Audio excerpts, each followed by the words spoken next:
Hi, for this video, for the Think for a Change theme, I'm going to actually be doing something different. I'm going to read a little bit from a paper that I wrote about a year ago.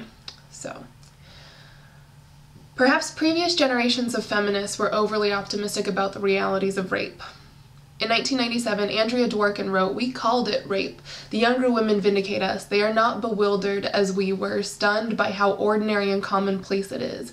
They are not intimidated by the rapist who can be any man, any time, any place. The younger women know what date rape is. They publicly charge it, publish it, prosecute it, because it is the truth."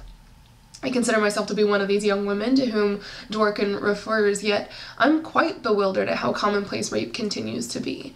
And it hardly seems that young women today feel more empowered to publicly charge and prosecute rape. For example, a recent article on sexual violence was published last November by Voices, an independent newspaper in my current hometown.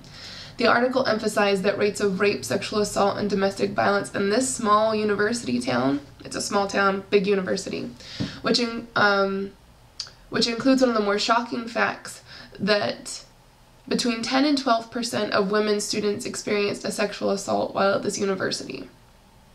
On a campus of 40,000 students, approximately half of whom are women, that would put the estimated number of sexual assaults at 2,000 or 100 times what is being reported to police. If students here are any indication of a more general cultural trend, there continues to be a troubling silence about sexual violence. I don't believe that the silence stems from an issue of political apathy, nor do I believe it's an issue of emotional cowardice. It seems to me that the realities of rape, even once they are recognized and appreciated as such, are perhaps especially difficult to deal with for a number of reasons. First, the one I'm most concerned with right now, it may be difficult to speak about and against rape on personal levels because the recognized scripts, social assumptions, and cultural myths about rape have not yet been sufficiently challenged on broad levels. If one's experience does not fit the script of what it means to be raped, one may feel constrained in her ability to speak for herself about her experience, especially in ways that might help her heal from trauma and violation. And second, the truth of the matter is that particular and individual experiences of rape and sexual assault are often varied, complex, and perhaps even confusing. The realities of rape, such as the fact that most rapes are not committed by strangers in the night, but rather acquaintances, friends, and family members, tend to complicate the silence around sexual violence. There is little consolation in knowing that the rapist to whom Dworkin refers can be any man, or more likely a man whose name and face one knows and recognizes, perhaps even intimately. Rather, this might be a significant consideration that influences one's decision to not report a rape, and thus not only might one's experience fail to conform to expected and socially accepted cultural assumptions about rape, but the particular details of one's experience might directly influence her decision to not speak about her experiences. So my aim is to focus on the philosophical point of how cultural assumptions of rape are often in tension with the complex realities of rape, and to appreciate how these tensions can constrain an individual's ability to speak about her experiences.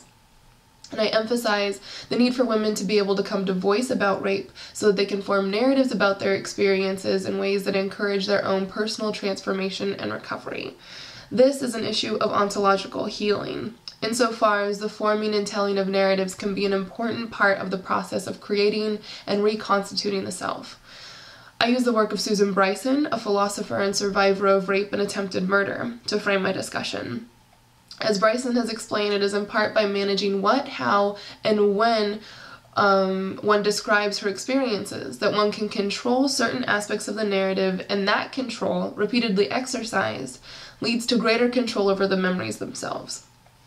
But in order to form a narrative to aid one's recovery from the trauma of sexual violence, one must first be able to form a narrative and tell her story. So, certain cultural assumptions of rape have tended to stick in the attitudes of mainstream society, and these assumptions can constrain an individual's ability to speak about her experience of rape. A particularly pernicious assumption tends to include the idea that a rape means that one is violently attacked by a stranger. The consequence of these sticky assumptions is that the perpetuation of a social climate that is detrimental to women, especially those who have directly experienced rape and sexual assault. It's detrimental, at least insofar as assumptions of what fit the script might limit how one is able to construct a narrative that preserves her credibility as a speaker and enables her to heal from her experience, regardless of whether she speaks to gain emotional or legal support from others. It might also even affect how one can conceptualize her own experiences of even knowing what has happened to her. Sensitive to how accepted notions of rape have hindered women in their ability to heal from sexual trauma, Bryson asks, how many of us have swallowed the potentially lethal lie that if you don't do anything wrong, if you're just careful enough, you'll be safe?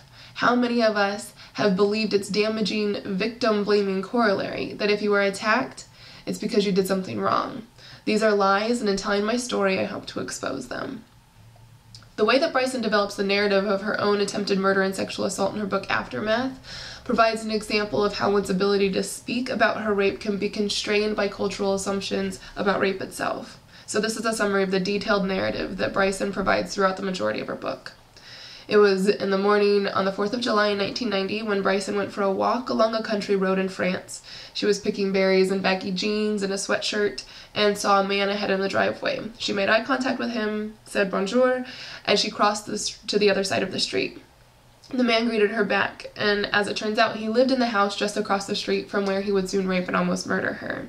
He had also been trained in military hand-to-hand combat.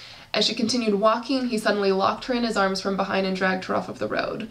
He punched Bryson under her left eye and proceeded to violently beat, strangle, and rape her. Although she said that she would do whatever he wanted, Bryson instinctively fought back against the sexual assault as it began. And enraged by her resistance, he strangled her, causing her to lose consciousness. Bryson explains, I revived just in time to see him lunging toward me with a rock. He smashed it in my forehead, knocking me out, and eventually, after another strangulation attempt, he left me for dead. She was eventually helped by another farmer and went to the hospital and was released 11 days later after that. In spite of the brutality of her attack, the reader gets a sense that Bryson might not have reported her sexual assault had she not been nearly murdered as a result. In the months that followed, Bryson explains, I didn't want people to know that I had been sexually assaulted. I didn't know whether this was because I could still hardly believe it myself, because keeping the information confidential was one of few ways I could feel in control of my life, or because in spite of my conviction that I had done nothing wrong, I felt ashamed. And shame is interesting here because her story fits the standard rape script of the stranger launching from behind and attacking you. And furthermore, she was a very credible knower. She was a middle-aged white woman who was a professor at a university. So, but I suspect that Bryson's initial reluctance to directly discuss her rape was largely influenced by prevailing cultural norms that surround rape itself. Bryson gestures to this when she writes, people would think that they knew what had happened if she labeled the assault that way, as rape. The available cultural tropes would fill in the description, but they wouldn't. And she reiterates this point when she says, using the word rape would have conventionalized what had happened to me, denying the particularity of what I experienced and invoking in others whatever rape scenario they had already constructed. So this is important because it's not until late in the book when Bryson describes the trial that we learn about another facet of her sexual assault. Upon hearing the verdict of her attacker's guilt, Bryson writes, I could let go of the details I'd kept alive in my mind, the narrative I'd remembered, rehearsed, and finally delivered to the court. And how many times did you lose consciousness? I'd been asked. 4, twice from blows to the head, twice from strangulation attempts. And the sexual assault? I was raped orally, not vaginally. Bryson doesn't include the fact that she was orally raped in any of her previous descriptions of her assault, which are numerous in the book. And it is only in this description of her testimony that Bryson indirectly shares the information about her oral rape with her readers.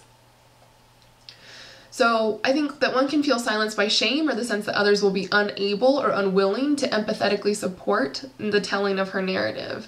But I want to use Bryson's case to also point out that experiences of rape can leave one with feelings of confusion, self-doubt, insecurity, and these complicated feelings can also make one reluctant to speak about her sexual assault. She went to a support group where she says, we were all brutally raped, we all thought we were going to die, and I had the question that what if one's rape didn't leave her with visible wounds of physical brutality? Are there cultural frameworks available to her to recognize and understand her experience so that she can speak confidently about it with others in a way that encourages her own healing too? The prime example of this would be date rape. And date rape gets complicated too because what if The victim is unconscious, so then doesn't know what happened to her. Furthermore, what if she was conscious but had willingly been drinking?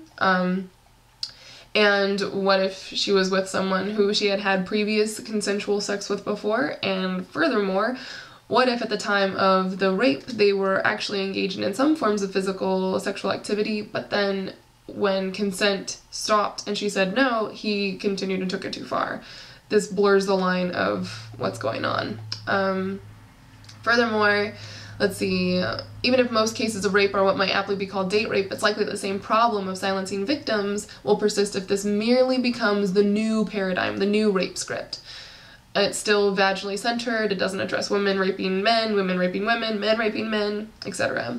And that somebody even ask if men can actually be raped highlights how cultural assumptions have limited our ability to socially recognize the fact that being forced to perform oral sex or being penetrated by body parts or objects other than a penis too still can fall under the legal definitions of rape regardless of the genders of the people who are involved. Okay, now all of this is important because here, finally, I wish to point out another major inadequacy of the old rape script and even the newer date rape script. Both fail to recognize that rape, sexual assault, and sexual violence are issues that greatly affect children and minors. In the year 2000, a study concluded that, quote, person under 18 years of age account for 67% of all sexual assault victimizations reported to law enforcement agencies, with 48% of those involving children under the age of 12. That means that well over half of reported cases of sexual assault involve minors, and that close to half involve young children. And the magnitude of these violations is even more difficult to comprehend given that children and minors have less of an opportunity to speak about their experience than, say, like young women on college campuses who have resources in the community and university available to them. This is not only an issue about the perceived status of minors and children as potentially discredited speakers. At the level of social assumptions and rape scripts, it seems that we have culturally turned a blind eye to the possibility that children and minors might even have something that needs to be said about sexual assault. So all of this is not just to point out that we must challenge the rape scripts from the stranger to the date rapist and now to the rapist of children. But the point is that we need to do this so that people will feel more comfortable with reporting rapes, yes, but also there needs to be space for people to know that others will empathetically listen to them so they can speak about their experiences as a way of healing.